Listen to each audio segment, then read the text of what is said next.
So, boil lang nato po ng 20 minutes, ha? I-boil nato ng 20 minutes ang ating artichoke.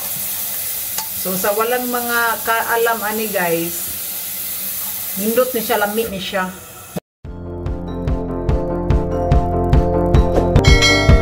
So, kini siya guys, maunay ato ang mauni siya gitawag og artichoke. So sa mga makuha nato niyan no sa ato ang tanom sa gawas.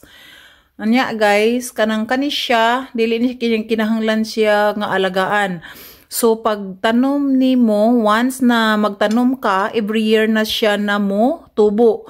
So pag mutubo siya po ay talagang mamunga ng ganyan guys. Kung dili ka mo kabisado sa artichoke, kana siya guys, moy ato ang bunga nga artichoke.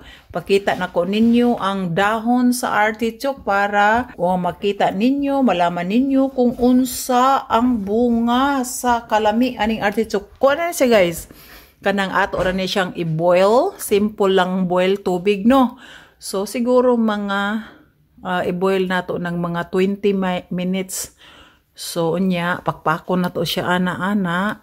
Kung mahumok na gali siya ng biraho ng kaning iyahang kini, yung piece nga kani, kung humok na siya, ibig sabihin luto na na siya. So, pagkita nato ang dahon ani, guys, naa sa amo ang nataran. So, kani di guys, mao ni siya dahon sa artichoke. So, mao ni siya porma dahon sa artichoke. Murag wild siya, no? Pero naa pa siya bunga, oh.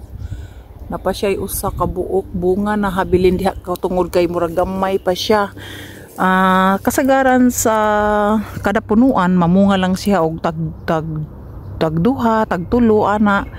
Nya mao na siya, iwanan nato na siya, dili nato siya padugayan og harvest tungod kay pag magbuwak na siya guys, dili na siya pwede kaunon.